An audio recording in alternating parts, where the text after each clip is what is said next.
गेहूँ के आटे से नहीं बनाएँगे, कभी-कभी खाने वाली चीज़ होती है तो इसके लिए हम मैदा ही यूज़ करेंगे। और मैंने यहाँ पर लिया है ये 1.5 कप मैदा। इसको हम अच्छी तरीके से छान लेंगे क्योंकि बारिश का टाइम होता है, रखे-रखी चीज़ें अक्सर ख़राब ही हो जाती हैं। अक्सर छान के बनाने से ये फ़ायदा होता है, एक तो काफ़ी ज़्यादा स्मूथ हो जाता है और दूसरी बात ये है जो भी गंदगी होगी, जो भी इसके अंदर कण होंगे छोटे-छोटे, वो अलग हो जाएँगे। तो अब डालते हैं इसके अंदर ये आधा चम्मच अजवाइन। अजवाइन को हमें इस तरीके से हाथ से मसल कर डालना है। इससे क्या होता है अजवाइन का जो फ्लेवर है ना और ज़्यादा निखर कर के आता है।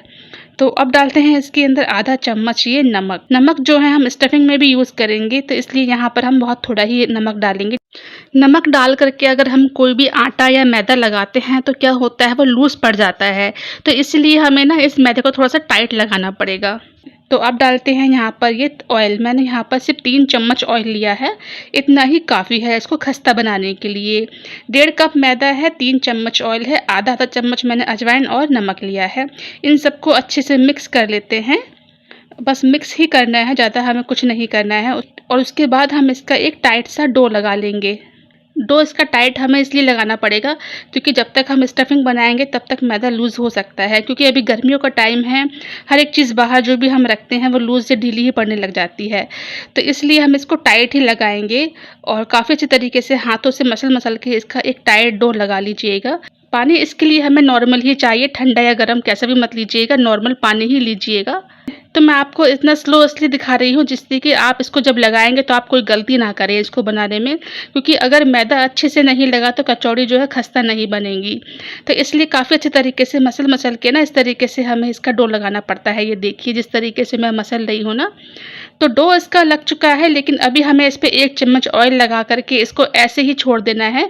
किसी चीज़ से ढक दीजिएगा, कवर कर दीजिएगा कटोरी से या ढक्कन से, जिससे कि इसके ऊपर की जो परत है वो ना क्रिस्पी ना होए, नहीं तो पपड़ी दे जाता है मैदा अगर हवा लग गई तो इसके अंदर और लूज़ भी पड़ जाएगा। तो इसलिए इसको ढक के रखना पड़ेगा। देखिए मैदा हमने यहाँ पर लगा लिया है, हाथों से थोड़ा-सा इसको ठीक कर लेते हैं इस तरीके से और यहाँ पर मैं इसको ना अब ढक कर के रख दूँगी कटोरी से, जिससे कि इसमें हवा ना लगे बिल्कुल भी। और जब तक हम अपनी तैयारी करेंगे जब तक मैदा अच्छे से सॉफ्ट हो जाएगा। तो कचौड़ी के लिए हमें यहाँ पर चाहिए होगा एक उबला हुआ आलू। आलू हमें यहाँ पर सिर्फ बाइंडिंग के लिए डालना पड़ता है जिससे कि प्याज का जो मॉइस्चर होता है ना वो पानी छोड़ देती है तो थोड़ा हल्का-हल्का गीला-गीला हो जाता है। तो उस चीज़ को रोकने के लिए यहाँ पर आलू डालना पड़ता है। और हमें यहाँ पर चाहिए होगा बेसन। बेसन भी जो है मॉइस्चर को रोकता है, कचौड़ी को अंदर से खस्ता बनाता है। तो बेसन का भी टेस्ट काफ़ी अच्छा आता है। और यहाँ पे मैंने ली है एक छोटा पीस ये अदरक का। अदरक के हमें छोटे-छोटे पीस कर लेने हैं। पहले इसको धो लेना है, साफ़ कर लेना है, छिलका उतार लेना है, उसके बाद हमें इस तरीके से इसके छोटे-छोटे पीस कर लेने हैं। अगर आपके घर में आपके बच्चे या घर में कोई भी मेंबर अदरक नहीं खाते हैं तो बिल्कुल ना डालिए, कोई दिक्कत नहीं है। और अगर खाते हैं तो ज़रूर डालिए, इससे टेस्ट भी काफ़ी अच्छा आता है अदरक का कचौड़ियों के अंदर। तो छोटे-छोटे पीस में इसको कट कर लेना है, जिस तरीके से मैंने किया है ना बस ऐसे ही करना है। और प्याज़ की कचौड़ी बना रहे हैं तो प्याज़ तो हमें चाहिए ही चाहिए, तो मैंने एक बड़ी साइज़ की प्याज़ ली है यहाँ पर और इसको हमें बहुत छोटे-छोटे पीस में कट करना पड़ेगा। तो मैं आपको अच्छी तरीके से दिखा रही हूँ, अगर बड़े-बड़े पीस रह भी जाते हैं तो हाथों से उसको अच्छे तरीके से छोटे-छोटे पीस में कट कर लीजिएगा। देखिए जिस तरीके से मैं कर रही हूँ ना, वरना क्या होगा कचौड़ी को बेलते वक़्त ये बाहर आ सकती है, फट सकती है कचौड़ियाँ हमारी इसीलिए। तो इसलिए बहुत छोटे पीस में इसको हमें कट करना है। मैंने एक ही प्याज़ ली है, इतनी काफ़ी है, काफ़ी बड़े साइज़ की प्याज़ थी ये। प्याज की कचौड़ी ऐसी होती है जो आलू की कचौड़ी, दाल की कचौड़ी और ये जो कचौड़ियाँ होती हैं मटर की उन सबसे अच्छी लगती है। सबसे अच्छी बात तो ये है कि बच्चे भी इसे माँग-माँग कर खाते हैं। अक्सर क्या होता है कि बच्चे प्याज निकाल देते हैं लेकिन इसके अंदर आलू होता है तो प्याज का इतना टेस्ट नहीं आ पाता है। बच्चे पहचान भी नहीं पाते हैं कि ये आलू की बनी है कि प्याज की बनी है। बस उन्हें तो टोमेटो केचअप चाहिए और या स्नैक्स चाहिए। तो ऐसी कचौड़ी हम बना रहे हैं जो बच्चों बड़ों सभी को बहुत ज़्यादा पसंद आएगी। तो देखिए मैंने यहाँ पर प्याज जो है कट कर ली थी, बिल्कुल बारीक कट कर ली है और जो थोड़े मोटे-मोटे पीस रह गए हैं उनको भी मैं अच्छे तरीके से कट कर लूँगी। मैंने यहाँ पे ली है एक प्लेट, हम बनाएँगे एक मसाला। तो मैंने यहाँ पे लिया है ये साबुत धनिया और जीरा लिया है, थोड़ी-सी मैंने ली है यहाँ पर सौंफ। ये 3 मसाले होते हैं कचौड़ी के अंदर जो डाले जाते हैं, जिससे कचौड़ी का टेस्ट और ज़्यादा बढ़ कर के आता है। तो इन मसालों को ना हमें रोस्ट करना है हल्का-सा। तो मैंने गैस की फ्लेम को स्लो कर दिया है और उस पे रख दिया है ये पैन और उसमें डाल दिए हैं ये मसाले। तीनों ही मसाले हमें बराबर इक्वल-इक्वल लेने हैं। आप चाहें तो धनिया की क्वांटिटी बढ़ा सकते हैं, लेकिन जीरा और सौंफ की क्वांटिटी मत बढ़ाइएगा। धनिया जो होता है कचौड़ी में काफ़ी अच्छा फ्लेवर देता है। साबुत धनिया डाला है मैंने। किसी चम्मच से हम इसको कंटिन्यू चलाते ही जाएँगे, क्योंकि मसालों में थोड़ी-सी नमी आ जाती है। बरसात का टाइम चल रहा है, बारिशों का सीज़न है, तो बस नमी आ जाती है, इसलिए हमें इनको हल्का-सा पहले रोस्ट करना पड़ेगा, सुखा लेने पड़ते हैं मतलब एक तरीके से। ज़्यादा भूनना नहीं है हमें इसको, टेस्ट खराब हो जाएगा ज़्यादा भूनने से। बिल्कुल भी हमें इसका कलर जो है चेंज नहीं करना है। तो देखिए मैं कंटिन्यू इसको चला रही हूँ। मसाले जो हैं अच्छे तरीके से सूख चुके हैं, नमी नहीं है इसके अंदर। तो गैस की फ्लेम को ऑफ कर देती हूँ। ये पैन अभी इतना गर्म है कि जो मसाले हैं अच्छे तरीके से इसमें रोस्ट हो जाएँगे, बस इतना ही हमें चाहिए। और इसको तुरंत ही हमें निकाल लेना है किसी प्लेट पर, जिससे जलने ना पाएँ ये मसाले जितने भी हैं। क्योंकि बहुत थोड़े ही मसाले लिए हैं। ये कचौड़ी ऐसी है कि जितने भी मैंने इसके अंदर इंग्रीडिएंट्स लिए हैं, सब आपके घर में ही मौजूद होंगे। कुछ भी ऐसा सामान नहीं है जो बाहर से लेकर के आएँ या आप इसको बनाए बगैर रह जाएँ। सभी कुछ आपके घर में ही मिल जाएगा जब आप इसे बनाएँगे। तो मैंने मसालों को कर दिया था साइड, रख दी है एक कढ़ाई, उसमें डाल दिया है 2 छोटे चम्मच तेल और इसको हमें करना है गरम। पहले मैंने गैस की फ्लेम को स्लो कर दिया है, क्योंकि अभी हमें ना ये मसाला जो है क्रश करना है अच्छी तरीके से, क्योंकि सबसे शुरू में ही हम इसे डालेंगे। तो थोड़ा-सा कैमरा मैंने अपनी साइड कर लिया है, जिससे कि आपको मैं दिखा सकूँ कि मैं इसको दरदरा कूट रही हूँ। हल्का दरदरा ही कूटना है, बहुत ज़्यादा महीन नहीं करना है, बहुत ज़्यादा खड़ा-खड़ा भी नहीं हमें करना है इसको। बस हल्का दरदरा इस तरीके से क्रश कर दीजिएगा। कचौड़ी के अंदर काफ़ी अच्छा फ्लेवर देते हैं ये मसाले, क्योंकि धनिये की खुशबू आती है, सौंफ की खुशबू आती है और जीरा तो होता ही है बेस्ट। तो बस इसीलिए हमें इसको हल्का दरदरा ही कूट लेना है। गैस की फ्लेम को मैंने अभी स्लो करा हुआ है, जिससे कि ऑयल जल्दी गर्म ना हो पाए। हमें ऑयल इतना गर्म चाहिए कि जब हम ये डालेंगे ना इसके अंदर मसाले क्रश करे हुए, ये जाते ही जले नहीं, बस इतना हमें करना है। तो लगभग जो है मसाला कुट चुका है। गैस की फ्लेम को मैंने अभी मीडियम कर दिया है स्लो से और देखिए इतना दरदरा हमें इसको कूटना है। मैं आपको दिखा देती हूँ पास ला करके, ये देखिए। इतना दरदरा हमें इसको कूटना है।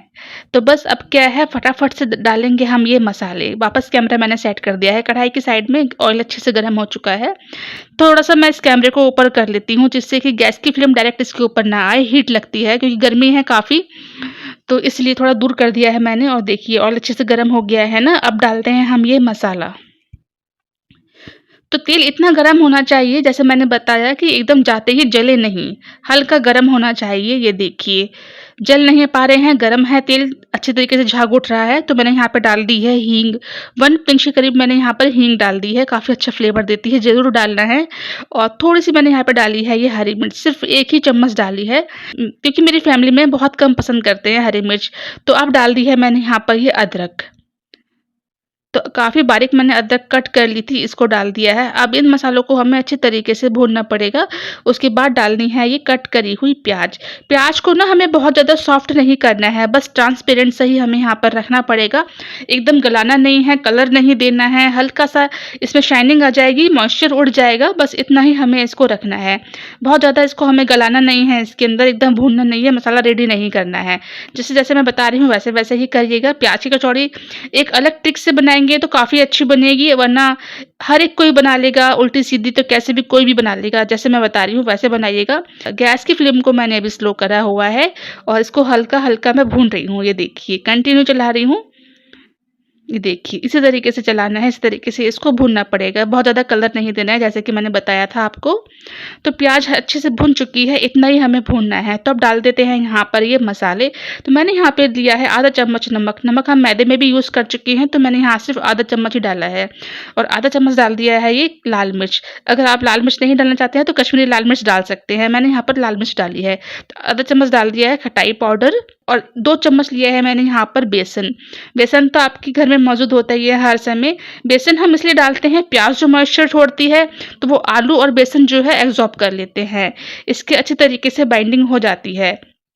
एकदम मॉइस्चर नहीं होता है, गीला-गीला ये मिक्सचर जो है नहीं बनता है कचौड़ियों का। इसीलिए हमने इसके अंदर आलू और बेसन ऐड करा है। आलू को ना हम अभी थोड़ी देर में ऐड करेंगे। पहले हम बेसन डाल के भून लेते हैं। बेसन कच्चा नहीं रहना चाहिए।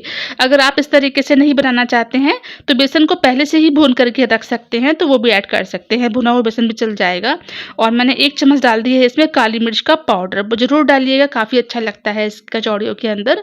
जैसा कि मैंने बताया, बेसन डाल के हमें बहुत अच्छे तरीके से इसको भूनना पड़ेगा, बिल्कुल भी कच्चा नहीं रहना चाहिए। तो अब डाल देती हूँ मैं इसमें उबला हुआ आलू। हाथों से ही मैश कर लेते हैं, तो इस तरीके से हाथों से ही तोड़ करके डालिएगा।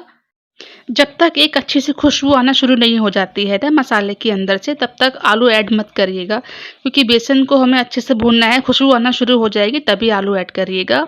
आप चाहें तो ग्रेटर से भी ग्रेट कर सकते हैं, लेकिन अच्छा इसको मैश कर लीजिएगा इस तरीके से, कलछुल से, चम्मच से, क्योंकि अगर ये आलू थोड़ा साबुत रह गया फिर कचौड़ी में ना फट के बाहर आएगा, इसलिए। तो अच्छे तरीके से इसको मैश कर लेना है। ज़रूरत पड़ती है तो हाथों से भी मैश कर सकते हैं ठंडा होने के बाद, लेकिन मैश ज़रूर कर लीजिएगा। तो अब डाल देते हैं यहाँ पर ये हरा धनिया। धनिया डाल के हमें इसको मिक्स कर लेना है वापस से, और इसको ठंडा करना पड़ेगा बिल्कुल। तो इस स्टफिंग को हमें कचौड़ी के अंदर भरना है ना, इसीलिए अच्छे तरीके से मैश कर लीजिएगा, ठंडा कर लीजिएगा। तो मैंने गैस की फ्लेम को ऑफ कर दिया है और मैं इसको निकाल लेती हूँ एक प्लेट में, जिससे कि ठंडा हो जाए। कचौड़ी फ्राई करने के लिए हमें ना एक भारी तले की कढ़ाई चाहिए होती है। कभी भी पतले तले की कढ़ाई मत लीजिएगा, वरना ना उसमें क्या होता है, कचौड़ी जो है क्रिस्पी नहीं बनती है। बाहर से तो सिक जाएगी लेकिन अंदर से नहीं सिकेगी। ये जो कढ़ाई है थोड़ी भारी है, और मैं इसी को साफ कर लेती हूँ। टिश्यू पेपर से इसी को मैं पोंछ लेती हूँ और इसी में मैं ऑयल डाल दूंगी, क्योंकि ये थोड़ी भारी कढ़ाई है और गर्म भी है अच्छी तरीके से। तो बस ऐसे ही करना है। आपके पास भी भारी कढ़ाई है तो इसी को ही साफ कर लीजिएगा। टिश्यू पेपर से मैं इसको पोंछ लेती हूँ, साफ कर लेती हूँ। जितना भी इसके अंदर ये रह गया है बेसन थोड़ा सा लगा हुआ, तो मैं इसको निकाल लेती हूँ एक प्लेट में, और इसी कढ़ाई में डाल देती हूँ मैं ऑयल। तो आप इसको ना कोई भी ऑयल में फ्राई कर सकते हैं, या तो आप देसी घी में भी फ्राई कर सकते हैं, या फिर कोई भी रिफाइंड ऑयल ले सकते हैं। तो देखिए मैं इसको ठंडा कर रही हूँ। आप चाहे तो इसको पंखे की हवा में रख सकते हैं ठंडा होने के लिए, वरना मेरी तरह इस तरीके से प्लेट से भी इसको ठंडा कर सकते हैं। तो देखिए ठंडा होता रहेगा, इसको रखते देती हूँ मैं अभी साइड में, और चेक करते हैं हम वो मैदा, जो हमने मैदा लगा के रखा हुआ था ना, बस वही वाला। ये कचौड़ी ऐसी है जो 20 मिनट में ही बन करके रेडी हो जाती है, ज़्यादा टाइम नहीं लगता है, क्योंकि मैंने बहुत कम क्वांटिटी में बनाई है। आप ज़्यादा बनाएंगे तो टाइम लग जाएगा। देखिए मैदा अच्छे तरीके से सॉफ्ट हो गया है, इसको हाथों से मैं ठीक कर लेती हूँ। एक बार अच्छे तरीके से इसको मिक्स कर लेती हूँ, मैश कर लेती हूँ, वापस से मल लेती हूँ, जिससे कि चिकना हो जाए थोड़ा सा ये। तो इसलिए मैंने आपसे कहा था इसको थोड़ा सा टाइट लगाइएगा, क्योंकि जितनी देर में हम ये स्टफिंग रेडी करते हैं ना, मैदा उतनी देर में अच्छे तरीके से सेट हो जाता है। तो इसी तरीके से हम इसको मसल लेंगे, वापस से सेट कर लेंगे हाथों से। अब क्या करना है, इस तरीके से ये देखिए सेट हो गया है ना, एकदम चिकना हो गया है मैदा। तो मैंने यहाँ पे लिया है, ये रोटी बेलते हैं ना जिस पे हम चकला, इसको ले लेना है। गीला अगर है तो साफ़ कर लीजिएगा, पोंछ लीजिएगा, और इसको निकाल लेती हूँ मैं इस रोटी बनाने वाले चकले पर, यानी कि रोलिंग बोर्ड पर, और इसको निकाल करके वापस से इसको मैं रोल करती हूँ। और देखिए मैंने इसको 2 पार्ट में डिवाइड कर लिया है, क्योंकि काफ़ी मोटा बन गया था वो, इसलिए। अब इसको हमें ना इस तरीके से हाथों से लंबा करना है, क्योंकि हमें इसकी लोई बनानी पड़ेगी, लोई काटनी पड़ेगी, इसलिए। तो चाकू की मदद से मैं इस तरीके से इक्वल साइज़ में इसकी लोई निकाल देती हूँ। देखिए एक पीस में से ये 4 लोई बन करके रेडी हुई है, और टोटल इसमें से 9 कचौड़ियाँ बन के रेडी हुई थी। तो देखिए एक लोई मैंने यहाँ पे ली है। इस तरीके से बनाने में क्या होता है, लोई हमें हाथों से बनानी नहीं पड़ती है, बिल्कुल बनी बनाई निकलती है। हाँ, चाकू की मदद से हम इसको काट देते हैं ना, तो बिल्कुल गोल शेप में निकलती है। तो देखिए इसको हल्के हाथों से बेलिएगा, थोड़ा बड़ा बेलिएगा। उसके बाद ना क्या करना है, पहले मैं आपको दिखा देती हूँ। ये देखिए इसको रखते हैं साइड में। तो ये जो स्टफिंग है ठंडी हो चुकी है, इसको चीज़ को ध्यान से देखिए। तो यहाँ पे जो लिया है ना स्टफिंग को, हमें एक छोटी सी बॉल बनानी है। बॉल कितनी बड़ी बनानी है, नींबू के साइज़ की। देखिए जितना बड़ा नींबू होता है ना, इंडियन नींबू, उतना बड़ा ही लेना है, क्योंकि इंडियन नींबू जो होते हैं थोड़े छोटे साइज़ के होते हैं। तो उसी साइज़ की हमें इसकी बॉल बनानी है। ये देखिए बस ऐसे ही बना के 3-4 इसी तरीके से बॉल बना के रख लीजिएगा। इससे क्या होता है, इक्वल साइज़ में भरी जाएगी आपकी कचौड़ी। कोई ज़्यादा मोटी नहीं बनेगी, ज़्यादा पतली नहीं बनेगी, इक्वल साइज़ में बनेगी, क्योंकि लोई भी हमने इक्वल काटी है, और जो हमने स्टफिंग ली है, जो बॉल बनाई है, वो भी हमने इक्वल साइज़ में ली है, बराबर मात्रा में। तो बराबर मात्रा में ही बनाई जाती है तो अच्छी बनेगी। तो इसलिए इसको इस तरीके से बना के रख लीजिएगा। अब मैं दिखाती हूँ आपको हलवाई का तरीका, वो किस तरीके से बनाते हैं। ये देखिए हलवाई लोग क्या करते हैं, इस तरीके से इसको उल्टा कर देते हैं और जो ऊपर जो निकल आई है ना ये बॉल जैसी, इसको रखते हैं बीच में, अंगूठे के बीच में, और बाकी जो एक्स्ट्रा पार्ट निकलता है ना मैदे का उसको निकाल देते हैं। हाथों से हल्का प्रेस करते हैं इस तरीके से, तो अंगूठे और उंगली के बीच में से ये बाहर निकल आता है, तो ये बॉल बन जाती है, अपने आप ही सेट हो जाता है इसके अंदर। बस हाथों से इस तरीके से प्रेस करते हैं और इसको बेलना शुरू करते हैं।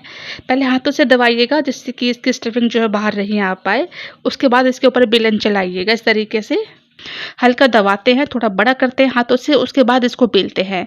इसको बेलना ज़रूरी होता है, तभी जो इसका मसाला है सब तरफ जाता है कोने में। बहुत पतला मत बेलिएगा, ज़्यादा मोटा मत बेलिएगा, बस इतना ही रखना है, ज़्यादा बड़ा मत करिएगा वरना फट के बाहर आ जाएगी इसकी जो स्टफिंग है। कचौड़ी भरने का वो था हलवाई का तरीका। अब मैं आपको दूसरे तरीके से बता देती हूँ, जिस तरीके से हम घर में लेडीज़ लोग बनाते हैं ना, किस तरीके से बनाते हैं, क्योंकि हलवाई लोग तो हलवाई होते हैं, वो तो कैसे भी बना लेते हैं।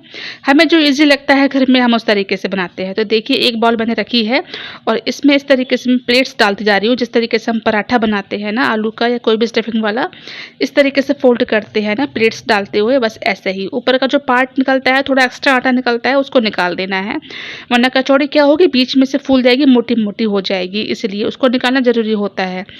तो जितना आटा इसके, जितना मैदा इसके अंदर लगता है उतना ही अपने आप ही ले लेता है। बस इतना ही हमें इसको रखना है, इतना ही बेलना है, हल्का मोटा। ऐसे ही बेलिएगा। सारी कचौड़ी ऐसे ही बेल करके मैंने यहाँ पर रेडी कर ली थी, ये देखिए। और साइड में मैंने रखा हुआ था तेल, वो भी हल्का गर्म हो गया है, क्योंकि हमें इसको फ्राई करने के लिए बहुत तेज़ ज़्यादा गरम तेल नहीं चाहिए, हल्का गरम ही चाहिए। हल्के गरम में हम इसे छोड़ेंगे तो क्रिस्पी बनेगी और फूलेगी भी, अंदर तक सिकेगी। ज़्यादा तेज़ गैस की फ्लेम पे हम इसको सेक देंगे ना, फिर क्या होगा, ये ना अंदर से नहीं सिक पाएगी और बाहर से एकदम सिक जाएगी, और बाहर से सिक करके एकदम से ये कड़क हो जाएगी, अंदर से नहीं सिक पाएगी। तो खस्ता बनाने के लिए ना इसको हमें कम गैस की फ्लेम को स्लो करके ही इसको फ्राई करना पड़ेगा। तो जितनी इस कढ़ाई में ऐड हो जाए उतनी डालिएगा। मैंने यहाँ पर सिर्फ 2-2 ही ऐड करी हैं और बहुत कम ऑयल लिया है फ्राई करने के लिए। तो इसी तरीके से आप भी करिएगा। देखिए फूलना शुरू हो गई हैं कचौड़ी। गैस की फ्लेम को मैंने स्लो करा हुआ है अभी, और काफ़ी अच्छा कलर इसके अंदर आता है सिकने के बाद, क्योंकि मैदे की बनी हुई है। कभी कभी खाने वाली चीज़ होती है तो मैंने इसलिए इसको मैदे से ही बनाया है। आप चाहे तो इसको आटे से बना सकते हैं, कोई दिक्कत नहीं है। आटे से कचौड़ी भी काफ़ी अच्छी टेस्टी बनती है, चाय के संग या फिर आप इसके किसी चटनी के संग, टमाटो केचप के संग, किसी के संग भी एंजॉय कर सकते हैं। बहुत ज़्यादा टेस्टी लगती है। तो एक ऐसा नाश्ता होता है जिसे देख करके कोई भी मना नहीं करेगा कि हाँ अगर चाय के संग कचौड़ी हो तो चाय भी ज़रूर पियेंगे, क्योंकि बहुत से लोग ऐसे होते हैं चाय के संग तो कचौड़ी खाना पसंद करते ही हैं। और अजमेर एक ऐसा स्टेट है जहाँ पर कड़ी कचौड़ी खाई जाती है, वो वहाँ की बहुत फेमस है, वहाँ का स्ट्रीट फूड है, और वहाँ के लोग भी खातिरदारी में खूब अच्छी तरीके से इस कड़ी कचौड़ी को पेश करते हैं, क्योंकि वहाँ की ये फेमस है इसीलिए। और एक होती है रानी कचौड़ी। तो देखिए पहले मैं आपको दिखा देती हूँ। अच्छी तरीके से फ्राई हो गई, अच्छा सा कलर इसके ऊपर आ गया है, इतना ही फ्राई करना है। उसको निकाल लेते हैं प्लेट में, और दूसरे बैच भी इसी तरीके से फ्राई कर लेते हैं। और एक होती है रानी कचौड़ी, मैं आपको बता रही थी, वो कचौड़ी ऐसी होती है, थोड़ी खट्टी मीठी बनती है, थोड़ी मलाईदार बनती है। तो इसी तरीके से हम दूसरा बैच भी रेडी कर लेते हैं। फटाफट से इन कचौड़ियों को सेक करके निकाल लेते हैं। कचौड़ियों का टेस्ट इतना अच्छा होता है कि चाय पीने के बाद भी मन करता है कि थोड़ी सी और मिल जाए, यानी कि एक और मिल जाए, मन नहीं भरता है। और ये कचौड़ी लगती है बहुत ज़्यादा टेस्टी है। प्याज की यकीन ना हो तो खुद बना के देखिएगा। अगर एक बार आप इसे बनाएंगे तो दोबारा ज़रूर बनाना पड़ेगा आपको ये कचौड़ियों को, प्याज वाली कचौड़ियों को। तो कचौड़ी फ्राई करते वक्त हमें बहुत ज़्यादा पेशेंस की ज़रूरत होती है। ऐसा ना हो गैस की फ्लेम को फटाफट से तेज किया और निकाल लिया, ऐसा नहीं करना है। कचौड़ी जितनी कम आंच पे सिकेगी उतना ही अच्छा क्रिस्पी बनेगी।